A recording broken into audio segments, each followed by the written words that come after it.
In a land where the sun always shone and the winds carried whispers of ancient wisdom, there existed a magical garden known as the Garden of Souls. The garden was tended by an old caretaker named Arya, who was said to have the secret to life's greatest truth. The garden was unlike any other. It bloomed with flowers of every color imaginable, and each flower represented a soul. Some flowers were radiant and fragrant, while others were small, thorny, or wilted. Visitors came from far and wide to marvel at the beauty of the garden, but none truly understood its meaning. One day, a young woman named Priya arrived. She had faced many hardships in her life and carried resentment in her heart. She said to Arya, "I don't understand why you care for all these flowers equally. Some are beautiful and deserving, but others are ugly and withered. Why not pluck the ones that do not belong?" Arya smiled gently and handed her a watering can.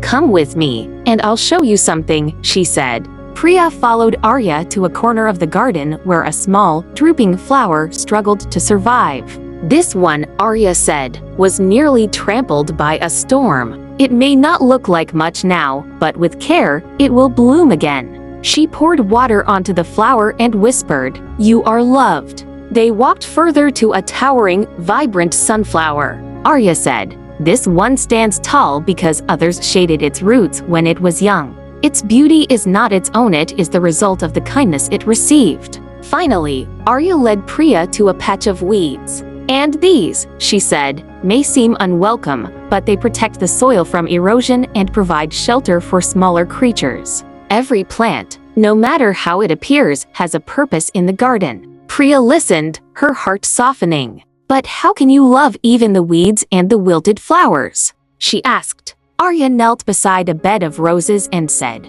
"Because all flowers come from the same soil, just as all souls come from the same source. To nurture one is to nurture them all. When we withhold love, we create division. But when we give love freely, we create harmony." Priya began to see the garden through new eyes. She realized that the flowers were not just plants but reflections of humanity. The radiant ones, the thorny ones, the fragile ones, they all needed love to thrive. Over time, Priya let go of her resentment and began helping Arya care for the garden. As she watered and tended to each flower, she felt her own soul bloom.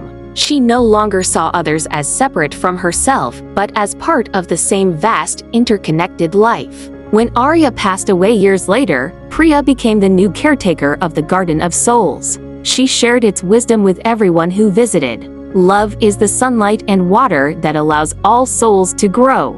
When we treat every soul with care, we create a world where all can bloom together. Moral: just as every flower in a garden has its place and purpose, every soul is deserving of love and care.